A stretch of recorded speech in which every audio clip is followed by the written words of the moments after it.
The house sat behind a tall hedge of laurel and ivy on a quiet street in Tolochenaz, Switzerland, a village so modest it seemed almost untouched by time. Audrey Hepburn had lived her final years here, in peace and privacy. Locals still spoke of her as our Audrey. After her passing in 1993, the house passed through caretakers and distant relatives before being quietly listed for sale. Its price lowered discreetly year by year, as if the place were waiting for the right hands to take it. In April 2022, a couple from London bought it. Peter and Claire Ashbridge, early 40s, no children. Both in publishing had grown tired of city life and were drawn to the property not for its celebrity provenance, but for its atmosphere. Elegant, restrained, with a sense of preserved dignity. The house didn't flaunt its history. It whispered it. Their friends were envious. The press didn't notice, just as they'd hoped. The first month passed in a kind of golden silence. Mornings brought thin mists across the garden, and the air smelled of pine and old roses. Claire wrote at the wide desk in the upstairs study, Audrey's old room, though she didn't know it yet.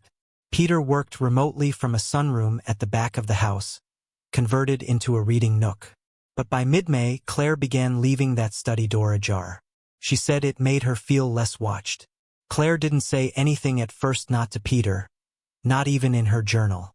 But she began hearing footsteps upstairs at night. Soft, deliberate, as though someone were pacing the long hallway where the bedrooms sat. Peter laughed it off. The floorboards creaked. Old houses did that. Then came the scent. Roses, not fresh, but dry and brittle like petals tucked inside a decades-old book. Came without warning. Claire would be folding laundry or brushing her hair, and suddenly the smell would overwhelm the room. And then vanish. Once, she followed it downstairs and found the front door slightly ajar, though she was sure she'd locked it. A shape lingered in the entry mirror, a dark figure with shoulders turned, as if walking away, but it was gone by the time she blinked. Peter, meanwhile, began losing time. He would sit down to write emails and look up to find 2 or 3 hours had passed. He attributed it to stress, though life in Tolochenaz was the least stressful they'd known. He chalked up the odd disturbances, lights flickering, the record player turning itself on to old wiring. Still, something about the house's quiet began to feel oppressive, like a theater after a play has ended but someone remains on stage, silently staring into the dark. It was the neighbor, a French-Swiss woman named Elise, who told them. "I was surprised anyone moved in," she said over tea. "No one stays long. There's something about that house. I think she's still there." Claire laughed, nervously. "You mean Audrey?" Elise didn't blink. She was not just beloved. She was a kind of spirit even while alive. Very private, very watchful. That night, Claire began researching. The upstairs study had once been Audrey's dressing room, its mirror original. In photos from the early 1990s, you could just see the same mirror hanging behind her as she held her son or tended her tulips. Claire stared at those photos too long. When she finally returned to the room, the mirror was fogged not from heat, but from within the glass, as if something inside it had breathed out. She asked Peter to help her take it down. He refused. Not angrily, not even logically. He simply insisted it should stay. The next night, Claire found him sitting in the dark of the study, speaking softly to no one. They tried to leave. Peter booked a hotel in Lausanne. Claire packed a weekend bag. They walked out to the car together, early on a Saturday morning, sun just touching the hills. The car wouldn't start. Neither could explain what happened next. Claire felt it first, a pressure in her chest like a weight had been placed there. Not panic. Grief. Deep, old grief, the kind that lives beneath the skin. Peter dropped the keys. His hands shook. He started crying, though he said he didn't feel sad. They walked back inside. That afternoon, Claire found a letter in the garden shed tucked behind the water heater, in a rusted tin. It was addressed in looping, beautiful handwriting to the next ones. She showed it to Peter. Inside was a single note. "Please treat this home gently. It has seen joy, and it has known silence. If you feel me near, I only ask that you let the roses grow." They did. The next day, Claire bought rose bushes and planted them along the fence line. The hauntings didn't stop, but they changed. The house became quieter. Not in the literal sense sounds still came. The gentle thud of unseen footsteps. The occasional piano key, though the house had no piano. The scent of pressed flowers. But the presence shifted. Felt approving. Peter stopped losing time. Claire began writing again. The study, once cold and uneasy, now seemed warm in the afternoon light. She left the mirror up. One night, as summer leaned toward autumn, Claire walked the hallway and paused at the bedroom door. The air was still. The house hummed with an old, invisible life. And for just a moment, no longer than a heartbeat, she saw her. A woman in a soft cardigan, hair pulled back, standing near the garden window. Not young, not ghostly, just present. Claire blinked, and she was gone. She went downstairs and poured herself tea. Audrey never left the house. Not fully, but she asked for very little. Only to be remembered quietly, and for the roses to bloom again each spring. And they did. Don't forget to subscribe and like if you liked this story. By October, the rhythm of the house had settled into something that felt like coexistence. Peter no longer made excuses for the flickers of movement.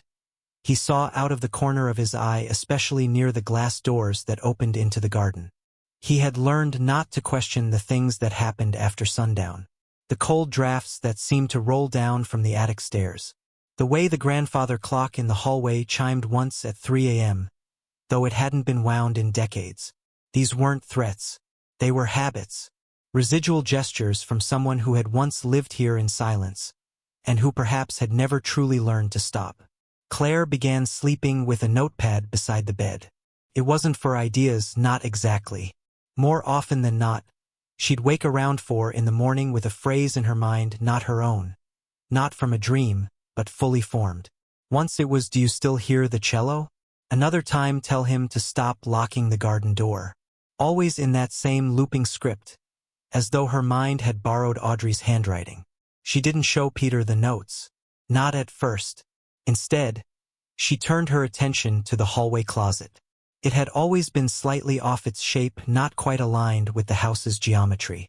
The floor sloped unnaturally, and when you stood inside, there was an odd compression of sound. The house's usual ambience, the ticking, the creaking, the quiet breathing of old wood went flat, like standing inside a padded box. Claire took to standing there in the afternoons, just listening. One gray Sunday, rain humming against the windows, she pulled everything from the closet. Coats, the vacuum, a cracked umbrella they never used. The floorboards beneath were clean but uneven, patched with mismatched wood. She traced a hand across the back wall, her fingers catching on a narrow seam. By Monday evening, Peter was prying the panel open with the claw end of a hammer. Behind it, a shallow cavity, no deeper than a drawer. Inside were 5 letters wrapped in twine and a faded Polaroid of Audrey standing barefoot near the same rose trellis they'd just replanted. The letters weren't addressed. No stamps. No dates. Only the initials J. M. They read like unsent farewells. Written in sorrowful, contemplative language. Not dramatic, but deeply personal. Audrey had written them, that much was clear.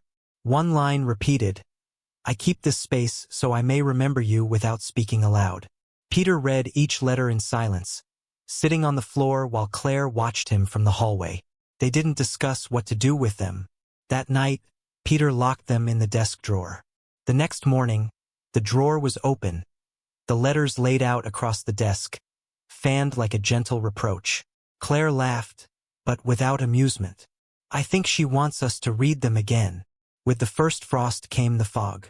Tolochenaz transformed in late autumn sunlight filtered through bare trees, casting long shadows against the stucco walls. The house, once cheerful in its old-world elegance, now looked theatrical, like a stage set dressed for a memory no longer being rehearsed. The fog rolled in early and lingered past noon, and sometimes Claire would see figures in it, at first just shapes. Tall, narrow, still, as if someone stood at the end of the garden, watching. More than once she called out, thinking it might be Elise or someone from the village walking their dog. But the fog never answered. The shapes didn't move. And by the time Peter came outside, They were always gone. Inside, the house began resisting their touch. Light switches clicked but brought no light, especially near the staircase. The upstairs hallway felt heavier, thicker air, as if warmed by more than radiators. The mirror in the study, the one they had sworn not to remove, now held reflections that didn't quite match. One morning, Claire caught her own image blinking out of sync. Peter brushed it off, but he had grown pale, quieter. He'd taken to sleeping on the sofa with the curtains drawn. Claire stood in the hallway one night, staring up the stairs. A dim, golden glow pulsed at the top, faint, like candlelight, but they kept no candles upstairs. The glow flickered, then withdrew.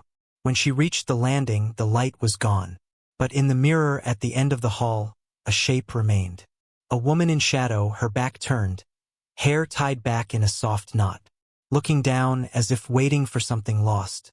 They weren't told about the small door behind the attic shelves. It wasn't on any blueprint or walkthrough, and the previous caretakers had made no mention of it. But Claire noticed it when she was searching for the box of Christmas lights. It was short, arched, almost childish in size, painted shut. Peter resisted opening it at first. "Leave it," he said, his voice low. "It's probably nothing." But Claire couldn't ignore it. She'd begun dreaming of that door. Night after night, the same scene. She opened it to reveal a narrow corridor, walls lined with photographs of people she didn't recognize. No sound, no movement, just a path leading to a chair in a room made of mirrors. The real door took 3 days to loosen. Layers of paint cracked like brittle skin. When they finally pulled it open, it revealed a crawlspace that curved left, then down.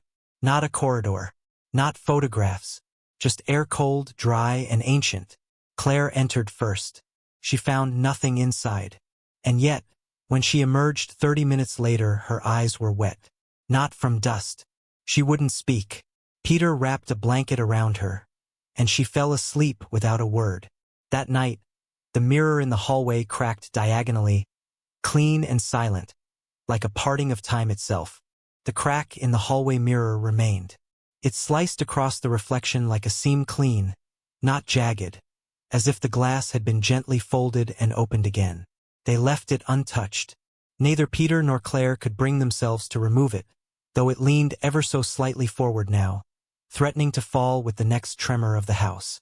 But the house had grown still, too still. The ambient sounds they had grown accustomed to, shifting floorboards, the sigh of wind behind the walls, the occasional soft thump from upstairs had gone completely quiet. It was like someone had taken in a deep breath and never let it out. The air hung heavy with waiting. Claire stayed out of the attic after that last descent. She never explained what she had seen in the crawlspace. Peter didn't press. They had reached an unspoken agreement. Some knowledge was meant to remain interior, like grief or devotion, something to carry rather than share. But something followed her out of that hidden space. Every afternoon at precisely 4:13, she would hear it, the turning of pages. Always from the study. No one was ever there. The window would be closed, the chair pushed in, and yet the unmistakable sound of a single page being turned slowly, carefully, as if preserving old paper, would echo down the stairs. Sometimes just once. Other days it would repeat, irregular and thoughtful, like someone reading at their own rhythm. Peter heard it too. At first he joked, "Maybe it's your memoir being written in real time." But over the next week, the sound grew louder, less distant, more present. He set up his phone to record the study overnight. The next morning, the footage was blank, but the audio, barely audible under the house's natural breathing, caught it clearly. The slow crackle of paper turning, followed by the lightest intake of breath, a feminine exhale, intimate, almost grateful. He stopped recording after that. By mid-November, the fog returned in thicker sheets, curling low to the ground and clinging to the eaves of the house like draped fabric. The trellises that Claire had replanted now stood bare, their rose hips hardened, branches thin and clawed. The garden had lost all color. Even the ivy that had once cascaded in vibrant green now looked gray, like it had been washed in ash. Claire began painting again.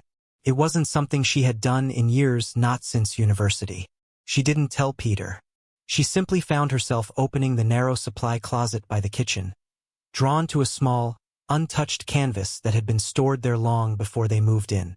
The brushes inside had already been cleaned, the bristles soft. Waiting. She didn't choose a subject. Her hand moved as if remembering something it had never seen. The strokes were light at first, then more certain. A pale face, soft jawline, hair pulled back from the eyes. Not Audrey, at least not the public Audrey. This face held age, reflection, mourning.